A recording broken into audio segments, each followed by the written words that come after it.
Hello everyone, welcome back to my channel.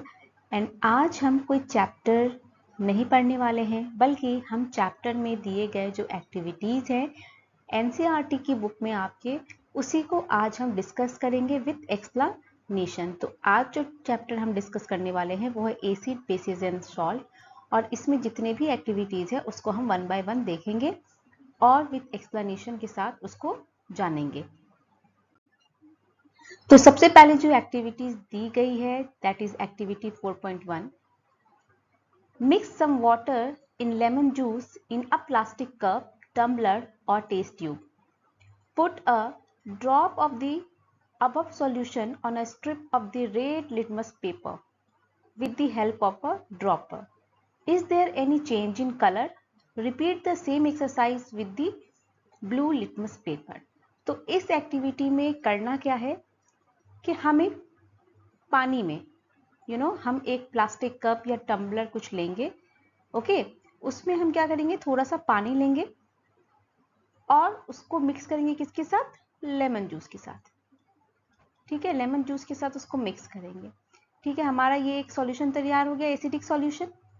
अब हम क्या करेंगे, अब हम एक रेड लिटमस पेपर लेंगे, ओके, और इस पर हम एक ड्रॉपर की मदद से ये जो हमने सॉल्यूशन अभी वाटर एंड लेमन जूस का तैयार किया उसको इस पर डालेंगे। तो अब ये हमसे पूछ रहे हैं is there any change in colour. तो आपको क्या लगता है यहाँ पर कलर चेंज होगा इस लिटमस पेपर का या नहीं होगा। और सेम इसी चीज को वो क्या बोल रहा है कि आप ब्लू लिटमस पेपर के साथ करो, ओके। तो चलो इसका एक्सप्लेनेशन देखते हैं। अब हम जब हम test with red litmus paper करते हैं तो हम देखते हैं कि वहां पर कोई भी चेंज नहीं हो रहा है, there is no change in colour of red litmus paper. लेकिन वही सेम एक्सपेरिमेंट को जब हम एक्टिविटी को जब हम ब्लू लिटमस पेपर के साथ करते हैं तो हम देखते हैं कि blue litmus turns red in colour, यानी कि ब्लू लिटमस पेपर है उसका कलर जो है वो क्या हो गया है, चेंज होकर रेड हो गया है। तो क्यों हुआ है, litmus paper is pH indicator that change color in the presence of acid or basis solution। तो ये जो लिटमस पेपर है ये क्या है, हमारा नेचुरल इंडिकेटर है, ओके। सो ये क्या दिखाता है, जैसे ही आप एसिड या बेसिक सॉल्यूशन में इसको यूज करोगे तो ये अपना कलर चेंज कर लेता है उस according. Acid have no effect on red litmus paper. जब आप रेड लिटमस पेपर पर एसिड डालोगे तो उसका कोई भी कलर चेंज नहीं होता है, लेकिन यही एसिड को अगर आप ब्लू लिटमस पेपर पर डालोगे तो वो टर्न कर जाता है रेड कलर में। तो यही इसका एक्सप्लेनेशन है कि जब आप रेड लिटमस पेपर पर एसिड डालते हो तो उसका कलर चेंज नहीं होता है, क्योंकि एसिड का कोई भी इफेक्ट रेड लिटमस पेपर पर नहीं देखने को मिलता है। लेकिन जब आप ब्लू लिटमस पेपर को यूज करते हो और उस पर आप ड्रॉप से एसिड डालते हो तो ब्लू लिटमस पेपर जो है उसका कलर चेंज होकर रेड हो जाता है। Now come to the next activity is activity 4.2। ये एक्टिविटी में हमें क्या करना है, take a tablespoon full of turmeric powder, add a little water and make a paste. Make turmeric paper by depositing turmeric paste on blotting paper or filter paper and drying it. Cut thin strips of the yellow paper obtained. Put a drop of soap solution on the strip of turmeric paper. What do you observe? Means कि इसका कहना है कि आप एक turmeric powder लो और उसमें पानी डाल के उसका एक पेस्ट बना लो, राइट। अब हमें क्या करना है, एक ब्लॉटिंग पेपर लेना है और इस पेस्ट को उसके ऊपर क्या करना है, हमें डिपॉजिट कर देना है, यानी हमें फैला देना है। लगा दिया। अब हम इसके पतले पतले स्ट्रिप काटेंगे, ओके। उसके बाद क्या करेंगे, हमने एक जगह ले रखा है हमारा क्या, सोप सॉल्यूशन। ठीक है, हमने साबुन लिया या डिटर्जेंट लिया, उसका एक घोल बना दिया। अब हम इस सॉल्यूशन को क्या करेंगे, ये जो हमने पतले स्ट्रिप काटे हैं, ओके, इसके ऊपर इसको क्या करेंगे, हम ड्रॉप इसका डालेंगे। तो हम क्या देखेंगे, हम देखेंगे कि ये जो हमारा ब्लॉटिंग पेपर या फिल्टर पेपर आपने जो भी लिया है वो टर्न कर जाएगा किसमें, रेड कलर में। जैसे ही आप सोप सॉल्यूशन इस पर डालोगे ये टर्न कर जाएगा किसमें, रेड कलर में। तो हमने क्या देखा, जब हमने ये एक्टिविटी परफॉर्म की तो हमने देखा जो हमने स्ट्रिप काटे थे जिसपे हमने डिपॉजिट किया था क्या, हमारा टर्मरिक का पेस्ट, वहां पर जब हमने उसके ऊपर सोप सॉल्यूशन डाला तो वो टर्न हो गया किसमें, रेड कलर में। अब हम इसका एक्सप्लेनेशन देखते हैं। When we put a drop of soap solution on the strip of turmeric paper, the strip changes its color to red, जो हमने देखा। Turmeric is a natural acid base indicator, जैसा हम जानते हैं कि टर्मरिक एक नेचुरल इंडिकेटर है जिसको हम कोई भी मटेरियल, कोई भी सबस्टांस एसिड है या बेस है उसको पहचानने के लिए करते हैं। It changes colour from yellow to red in the presence of base. In the presence of base yellow से ये कौन से कलर में चेंज हो जाता है, रेड कलर में। And remains the same in acidic solution, और जब आप एसिडिक सॉल्यूशन उस पर डालोगे तो उसमें कोई भी चेंज नहीं आता है, वो येलो का येलो ही रहता है। हमने क्या यूज किया था, सोप सॉल्यूशन, और हमें पता है कि सोप सॉल्यूशन जो है वो क्या है, वो बेसिक इन नेचर है। इसीलिए जो टर्मरिक है, जो टर्मरिक वाला जो हमारा स्ट्रिप था उसका कलर कैसा हो गया, वो चेंज होकर रेड कलर हो गया। Now come to the next activity, that is activity 4.3, collect some China rose, जिसे हम क्या कहते हैं, गुड़हल का फूल भी कहते हैं, and place them in a beaker, add some warm water, keep the mixture for some time till water becomes colored, use the color water as an indicator, add 5 drops of the indicator to each of the solution given in table। Means कि हमें क्या करना है, हमें एक China rose flower लेना है, ठीक है, और इसको क्या करना है, इसको हमें डाल देना है किसमें, एक वार्म वाटर में। थोड़ी देर के लिए हम इसको डाल देंगे, हम देखेंगे कि हमारे पास एक कलर सॉल्यूशन बन गया है। यही है हमारा क्या, चाइना रोज का सॉल्यूशन। चाइना रोज जो फ्लावर हमने यूज किया उसका हमने सॉल्यूशन बनाया, और ये हमारा एक नेचुरल इंडिकेटर है। ओके, ये हमारा क्या है, नेचुरल इंडिकेटर है। अब हम इसकी 5 ड्रॉप्स जो है वो किस पर डालेंगे, तो यहाँ पर जो टेस्ट सॉल्यूशन दिए हैं हम इस पर डालेंगे, और हम देखेंगे फिर कि इनिशियल कलर क्या था और उसका फाइनल कलर क्या है। तो सबसे पहले शैम्पू का एक डाइल्यूट सॉल्यूशन हमने लिया है, उसमें हमने जब इस चाइना रोज वाले सॉल्यूशन को डाला है, इस इंडिकेटर को डाला, इसकी 5 ड्रॉप, तो हमने देखा शैम्पू का जो इनिशियल कलर था वो कैसा था, मिल्की। जब आप साबुन का जो घोल बनाते हो, डिटर्जेंट का घोल बनाते हो, या शैम्पू को जब आप घोलते हो तो कैसा उसका कलर मिल्की रहता है। लेकिन जैसे ही हमने इंडिकेटर का ड्रॉप उसमें डाला तो उसका कलर चेंज हो गया ग्रीन। फिर हमने लेमन जूस में डाला तो लेमन जूस का डर्टी व्हाइट कलर था, वो चेंज होकर मेजेंटा कलर बन गया। सोडा वाटर में डाला, सोडा वाटर कैसा होता है, कलरलेस, उसका कलर चेंज होकर ग्रीन हो गया। आई मीन वो कलरलेस था, अब वो ग्रीन कलर का हो गया। सोडियम हाइड्रोजन कार्बोनेट सॉल्यूशन में जब हमने ये इंडिकेटर के 5 ड्रॉप्स डाले तो पहले तो वो कलरलेस था, लेकिन फाइनल कलर कैसा हो गया उसका, आफ्टर ड्रॉपिंग द इंडिकेटर, ये क्या हो गया, ग्रीन कलर। विनेगर एसिड है, ये क्या है, कलरलेस होता है, विनेगर हम सब ने देखा है। तो जब हमने विनेगर में उसकी 5 ड्रॉप्स डाली तो वो किस कलर में चेंज हो गया, मेजेंटा कलर में। लेकिन जब हमने शुगर सॉल्यूशन में डाला तो हमने देखा कि ये ऑलरेडी कलरलेस है, तो इसमें हमने जब उसकी 5 ड्रॉप्स डाली उस इंडिकेटर की, चाइना रोज वाले, तो हमने देखा कि कोई भी चेंज नहीं है। उसी तरह कॉमन साल्ट सॉल्यूशन, उसमें भी कोई चेंज नहीं है। तो आइए समझते हैं क्यों ऐसा हुआ। China rose is a natural indicator that turns into dark pink or magenta color in acidic solution। यानी कि चाइना रोज क्या है, हमारा एक नेचुरल इंडिकेटर है जो इन the presence of acidic solution किस कलर में चेंज हो जाता है, मेजेंटा कलर में। और बेसिक सॉल्यूशन अगर है तो वो किस कलर में चेंज हो जाता है, ग्रीन कलर में। तो हमने देखा जो भी टेस्ट सॉल्यूशन थे उसमें से जैसे विनेगर एसिड था तो उसका कलर कैसा हो गया, चेंज हो गया कलर उसका मेजेंटा में, ठीक है। उसी तरह जब हमने शैम्पू सॉल्यूशन लिया था तो वो क्या है, हमारा बेस है, उसमें क्या हो गया था, उसका कलर ग्रीन हो गया था। In neutral solution there is no change in colour, यानी कि जो शुगर सॉल्यूशन था और हमारा साल्ट सॉल्यूशन था ये दोनों क्या है, न्यूट्रल है, ये दोनों न्यूट्रल सॉल्यूशन है, इसीलिए इनके कलर में कोई भी, ऑलरेडी ये कलरलेस थे तो कोई भी चेंज हमें देखने को नहीं मिला।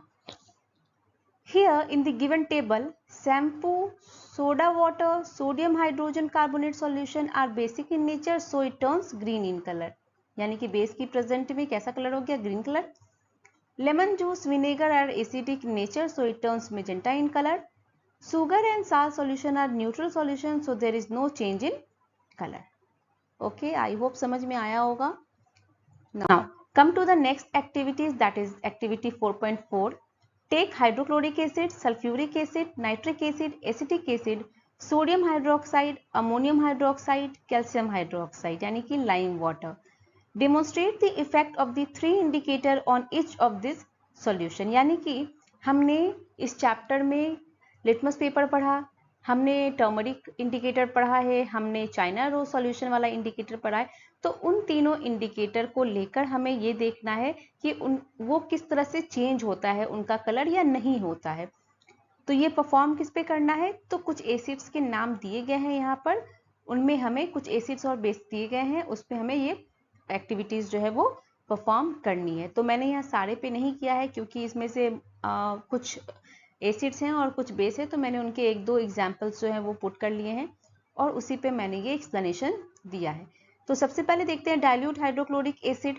ये एक एसिड है, तो जैसा हमें पता है कि लिटमस पेपर जो है, अगर ये एसिड है तो ये किस में टर्न कर देगा, ये ब्लू लिटमस पेपर को रेड में टर्न कर देगा। टर्मरिक का क्या इफेक्ट होगा, टर्मरिक का कलर जो है वो येलो ही रहेगा in the presence of acid, क्योंकि कोई भी इफेक्ट नहीं होता है एसिड का, right. Effect on China rose solution, China rose solution को ये मेजेंटा इन कलर में चेंज कर देगा, क्योंकि जो चाइना रोज सॉल्यूशन है in the presence of acid किस कलर में चेंज हो जाता है, वो मेजेंटा कलर में। सल्फ्यूरिक एसिड भी सेम होगा क्योंकि ये दोनों क्या है, हमारे एसिड्स हैं, तो इनका जो इफेक्ट है ये तीनों सॉल्यूशन पे वो सेम होगा। Now come to the sodium and calcium hydroxide. तो ये हमारे क्या है, ये हमारे बेस हैं। तो बेस की प्रेजेंस में इफेक्ट ऑन लिटमस पेपर क्या होगा, तो जो रेड लिटमस पेपर है वो ब्लू में चेंज हो जाएगा। उसी तरह कैल्शियम हाइड्रोक्साइड भी जब हम लेंगे तो वो रेड लिटमस को किस में चेंज कर देगा, ब्लू में। Okay, effect on turmeric paper. Turmeric paper का जैसे अभी हमने पहले एक्टिविटीज में भी देखा कि बेस की प्रेजेंस में टर्मरिक जो है वो येलो से किस में कलर में चेंज हो जाता है, रेड कलर में, तो it turns red in colour. Effect on China rose solution, China rose solution पे क्या इफेक्ट पड़ेगा in the presence of base, वो किस कलर में चेंज हो जाएगा, तो वो ग्रीन कलर में चेंज हो जाएगा। Okay, now come to the explanation. In the presence of acid solution, blue litmus changes to red in color. Acids have no effect on turmeric, तो turmeric का कलर वैसा ही रह जाएगा। China rose solution changes to magenta color in the presence of acidic solution. तो जैसा हमें पता है acidic solution के presence में China rose जो है वो magenta color में change हो जाता है। जब हम basic solution देखते हैं, red litmus paper changes to blue, यानी कि in the presence of basic solution जो रेड लिटमस पेपर है वो चेंज हो जाता है किसमें, हमारे ब्लू कलर में। Turmeric paper changes to red colour in presence of basis, base की प्रेजेंस में जो येलो कलर है टर्मरिक का वो किसमें चेंज हो जाता है, रेड कलर में। China rose solution changes to green colour in the presence of base, base की प्रेजेंस में जो हमारा चाइना रोज सॉल्यूशन है वो किस कलर में चेंज हो जाता है, ग्रीन कलर में चेंज हो जाता है। Now come to the activity 4.5। Fill 1/4 of a test tube with dilute hydrochloric acid. Note down its color. Note down the color of phenolphthalein solution also. So ये जो हमारा phenolphthalein है, ये हमारा क्या है, ये हमारा आर्टिफिशियल इंडिकेटर है। ओके, सो सबसे पहले हम क्या करेंगे, एक टेस्ट ट्यूब लेंगे और उसमें क्या डालेंगे हम, HCl। ओके, और इसका हम कलर देखेंगे, कलर उसमें हम नोट डाउन कर लेंगे कि इसका कलर क्या है। Note down the colour of phenolphthalein solution also. Add 2 to 3 drops of the indicator to the acid. Now shake the test tube gently. Do you observe any change in color of the acid? अब हम क्या करेंगे कि हमने जो हमारा indicator है उसका कलर भी नोट डाउन कर लिया है। अब हम इस इंडिकेटर के 2-3 ड्रॉप किसमें डाल देंगे, हम इस टेस्ट ट्यूब में, यानी कि जिसमें हमने हाइड्रोक्लोरिक एसिड रखा है उसमें डालेंगे। तो हम देखेंगे कि क्या उसका कलर चेंज होता है या नहीं, यह भी हम देखेंगे। Add to the acidic solution a drop of sodium hydroxide. अब हमने इसको डाल दिया। अब इसमें हमारा इंडिकेटर भी है और HCl भी है। अब हम इसमें ऐड क्या करने वाले हैं, सोडियम हाइड्रोक्साइड। ठीक है। By a dropper stir the tube gently. Is there any change in the color of the solution? उसके बाद हम देखेंगे जब हमने सोडियम हाइड्रोक्साइड ऐड किया तो अब उसका कलर कैसा हो गया, कोई चेंज हुआ या नहीं हुआ। Continue adding the sodium hydroxide solution drop by drop while stirring till the pink color just appear. अब हम क्या करेंगे, इसमें सोडियम हाइड्रोक्साइड डालते रहेंगे जब तक कि ये पूरा सॉल्यूशन कैसा हो जाए, पिंक कलर का। Now add 1 more drop of dilute hydrochloric acid. What do you observe? अब हमने इसका कलर पिंक तो कर दिया। अब ये कह रहा है कि इसमें हम एक ड्रॉप किसकी डाल दें वापस से, तो हाइड्रोक्लोरिक एसिड की एक ड्रॉप हम फिर से डाल दें। Again add 1 drop of sodium hydroxide solution. Is there any change in colour? अब हम जब HCl को डालेंगे पिंक होने के बाद, तब हम देखेंगे कि उसके कलर में क्या परिवर्तन आया, और उसके बाद हम फिर सोडियम हाइड्रोक्साइड डालेंगे और फिर देखेंगे कि उस कलर में चेंज आया है या नहीं आया है। तो चलिए इसका एक्सप्लेनेशन देख लेते हैं हम। तो सबसे पहले एक्टिविटीज़ में कहा गया है कि हमें जो हाइड्रोक्लोरिक एसिड है उसका इनिशियल कलर नोट डाउन करना है, एंड जो हमारा इंडिकेटर है दैट इज़ फेनोल्फ्थलीन, उसका भी कलर हमें नोटेड डाउन करना है। तो हमने देखा HCl का जो कलर है वो हमारा क्या है, कलरलेस है, और फेनोल्फ्थलीन जो हमने यूज़ किया है आर्टिफिशियल इंडिकेटर, वो भी क्या है, कलरलेस है। When we add 2 to 3 drops of phenolphthalein indicator in acid, there is no change in color and solution remains colorless. तो हमें एक्टिविटीज में ये कहा गया कि हम जो हमारा HCl है इसको हमने एक टेस्ट ट्यूब में लिया है, इसमें हमने क्या डाला है, कुछ ड्रॉप डाले हैं हमारे इंडिकेटर के, दैट इज फेनोल्फ्थलीन इंडिकेटर। तो हमने देखा कि इसका जो कलर है वो चेंज नहीं हुआ, यानी कि ये अभी भी कलर लेस है, राइट, हमने ये ऑब्जर्व किया। Now, when we add a drop of sodium hydroxide in this solution, yes, there is a change in color, a pink color appears. उसके बाद हमें कहा गया कि इस सॉल्यूशन में अब हम क्या ऐड करें, तो सोडियम हाइड्रोक्साइड। ये सोडियम हाइड्रोक्साइड हमारा क्या है, सोडियम हाइड्रोक्साइड क्या है, बेस है, यानी कि हमें बेस ऐड करने के लिए कहा गया। जैसे ही हमने बेस ऐड किया इसमें, तो हमने देखा ये जो कलरलेस सॉल्यूशन है ये अब कैसा दिख रहा है हमें, pink colour, a pink colour appears. इसके बाद हमें कहा गया again when we add 1 more drop of hydrochloric acid solution again become colourless, यानी कि अभी ये जो पिंक कलर सॉल्यूशन दिख रहा है इसमें जब हम HCl की कुछ बूंद डाल देंगे तो ये अगेन क्या बन जाएगा, हमारा क्या मिलेगा, सॉरी, कलरलेस, यानी कि हमें फिर से कलरलेस सॉल्यूशन दिखेगा। Again when we add 1 drop of sodium hydroxide solution, जैसा कि हमें एक्टिविटी में कहा जा रहा है कि हम उसमें फिर से सोडियम हाइड्रोक्साइड डालें, यानी कि कलरलेस हो गया है, इसको कहा है इसमें फिर से आप ऐड करो सोडियम हाइड्रोक्साइड, उसके बाद ऑब्जर्व करो कि क्या दिख रहा है आपको। तो हमने देखा कि हमें फिर से कैसा कलर दिख रहा है सॉल्यूशन का, पिंक कलर दिख रहा है। तो ये रहे इस चैप्टर के सारे एक्टिविटीज़। आई होप आपको ये वीडियो अच्छी लगी होगी और समझ आई होगी। Thank you.